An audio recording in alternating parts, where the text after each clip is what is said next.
जरा सोचिए, हिमालय की ऊंची ऊंची बर्फीली चोटियों के बीच बसा एक इलाका, किन्नौर। यहाँ जिंदगी इतनी आसान नहीं है, और इन्हीं मुश्किलों ने जन्म दिया है एक ऐसी परंपरा को जो शायद दुनिया में और कहीं देखने को न मिले। तो चलिए आज इसी अनोखी कहानी को समझते हैं। एक पत्नी और उसके एक से ज्यादा पति, सुनने में थोड़ा अजीब लगता है ना? पर यही सवाल हमारी आज की पूरी बातचीत का सेंटर है। ये सिर्फ एक शादी का तरीका नहीं है, बल्कि इसके पीछे छिपे हैं सदियों पुराने वो राज जो हमें जीने के तरीकों पर दोबारा सोचने को मजबूर कर देते हैं। अच्छा, तो इस अनोखी व्यवस्था का एक खास नाम भी है। इसे कहते हैं भ्रातृ बहुपतित्व। मतलब जैसा कि नाम से ही पता चल रहा है, एक औरत की शादी एक ही परिवार के 2 या उससे ज्यादा भाइयों से होती है, और वो सब मिलकर अपनी पत्नी और बच्चों की जिम्मेदारी उठाते हैं। तो चलिए जानते हैं कि आखिर ये हिमालय की अनोखी प्रथा है क्या, और ये शुरू कैसे हुई। ये कोई नई बात नहीं है। किन्नौर की जो जनजातीय संस्कृति है ना, उसमें ये प्रथा सदियों से चली आ रही है। तिब्बत की सीमा से लगा ये इलाका, यहाँ के भूगोल और इतिहास ने ही इस अनोखी विरासत को शक्ल दी है। अब देखिए, पहली बार सुनने में क्या लगता है, यही ना कि शायद वहाँ औरतों की कमी होगी। लेकिन जैसा आप देख ही रहे हैं, ये बात बिल्कुल गलत है। ये सिर्फ एक मिथक है। असलियत तो कुछ और ही है। हकीकत में ये कोई मजबूरी नहीं, बल्कि जिंदगी जीने के लिए बनाई गई एक बहुत ही सोची समझी एक आर्थिक और सामाजिक स्ट्रैटेजी थी। अब जरा सोचिए, पहाड़ों में जमीन वैसे ही कम होती है, छोटे छोटे खेत। अगर हर पीढ़ी में वो भाइयों में बंटते गए तो बचेगा क्या? कुछ भी नहीं। तो इस प्रथा ने इसका एक कमाल का हल निकाला। सारे भाइयों की एक ही पत्नी, तो जमीन भी एक ही परिवार में रहेगी, बटेगी नहीं। और सिर्फ जमीन ही नहीं, काम भी बढ़ जाता था। एक भाई खेती देख रहा है, दूसरा शायद भेड़ बकरियां चराने गया है, तो तीसरा घर पर है परिवार की देखभाल के लिए। मतलब हर तरह से एक पक्का, एक सॉलिड सोशल और इकोनॉमिक सिक्योरिटी सिस्टम था ये। लेकिन सवाल ये है कि क्या ये सब सिर्फ पैसों और जमीन के लिए था, या फिर इसकी जड़ें कहीं और, संस्कृति और धर्म में और भी गहरी थीं। और हाँ, इसकी जड़ें बहुत गहरी हैं, इतनी गहरी कि सीधे महाभारत से जाकर जुड़ती हैं। किन्नौर के लोग मानते हैं कि पांडवों ने अपने वनवास का कुछ समय यहीं बिताया था।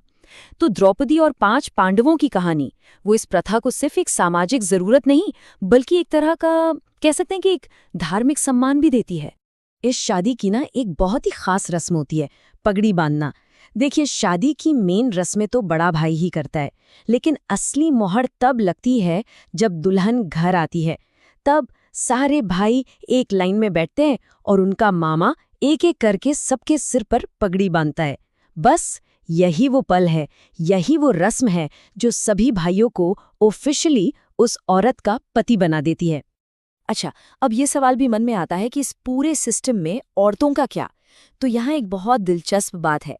शादी में जो भी गहने एक औरत को मिलते हैं, वो सिर्फ और सिर्फ उसकी अपनी प्रॉपर्टी होते हैं। ये सिर्फ सजने संवरने के लिए नहीं है, ये उसकी अपनी फाइनेंशियल सिक्योरिटी है, एक गारंटी जिस पर किसी और का नहीं, सिर्फ उसका हक होता है। और ये जो एकता वाली बात है ना, ये सिर्फ शादी में नहीं, किन्नौर की पूरी संस्कृति में दिखती है। जैसे उनकी किन्नौरी टोपी, जिसे ठेपांग कहते हैं, वो उनकी पहचान है, उनका गर्व है। यहाँ हिंदू और बौद्ध धर्म की परंपराएं ऐसे घुल मिल गई हैं कि आप उन्हें अलग कर ही नहीं सकते। ये सब मिलके एक बहुत ही यूनिक, एक मजबूत पहचान बनाते हैं। लेकिन देखिए, जमाना बदलता है, कोई भी परंपरा हमेशा एक जैसी तो नहीं रह सकती। तो जब बाहर की दुनिया की हवा, आधुनिकता की हवा इन पहाड़ों से टकराई, तो इस सदियों पुरानी प्रथा का क्या हुआ? आज ये प्रथा एक अजीब से मोड़ पे खड़ी है। एक तरफ तो है मॉडर्न एजुकेशन, सेब के बागों से आया पैसा, ये सब इस परंपरा को कमजोर कर रहे हैं। लोग अब अकेले रहना चाहते हैं। लेकिन दूसरी तरफ जमीन को बिखरने से बचाने की जरूरत, परिवार की आर्थिक स्थिरता, ये वजह आज भी इस प्रथा को जिंदा रखे हुए हैं। तो ये परंपरा और आधुनिकता के बीच ना एक जबरदस्त खींचतान चल रही है। और ये बदलाव लोगों की निजी जिंदगी में बहुत उथल-पुथल मचा रहा है।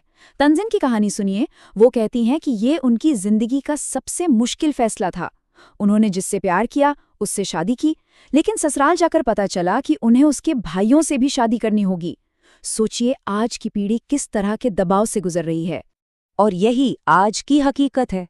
जो नई पीढ़ी है, वो दुनिया के सामने, सबके सामने इसे अपनाने में शर्म महसूस करती है, झिझकती है। लेकिन बंद दरवाजों के पीछे जमीन जायदाद के लिए, आर्थिक फायदों के लिए आज भी बहुत से लोग इसे अपना रहे हैं। तो अब ये परंपरा गर्व से ज्यादा एक प्रैक्टिकल समझौता बनकर रह गई है। तो सवाल ये है कि इस अनोखी संस्कृति का भविष्य क्या है? क्या ये परंपरा वक्त के साथ खत्म हो जाएगी या फिर किसी नए रूप में जिंदा रहेगी? देखिए, आखिर में इसका भविष्य एक बहुत सीधी सी बात पर टिका है। क्या परिवार को एक साथ रखने के फायदे अकेले रहने की आज़ादी वाली चाहत से ज्यादा जरूरी बने रहेंगे? जब तक इसका जवाब हाँ है, ये प्रथा किसी न किसी शक्ल में चलती रहेगी। और जानते हैं, आखिर में ये सवाल सिर्फ किन्नौर का नहीं है, ये हम सबका सवाल है। आज जब पूरी दुनिया एक ग्लोबल विलेज बनती जा रही है, सब कुछ एक जैसा होता जा रहा है, तो कोई भी समाज, कोई भी कल्चर अपने उस यूनिक पहचान को कैसे बचाकर रखे जो उसके माहौल ने, उसकी ज़मीन ने उसे दी है? शायद इसका जवाब हमें किन्नौर की इन्हीं वादियों में मिले। एक ऐसा सवाल जो सोचने पर मजबूर करता है।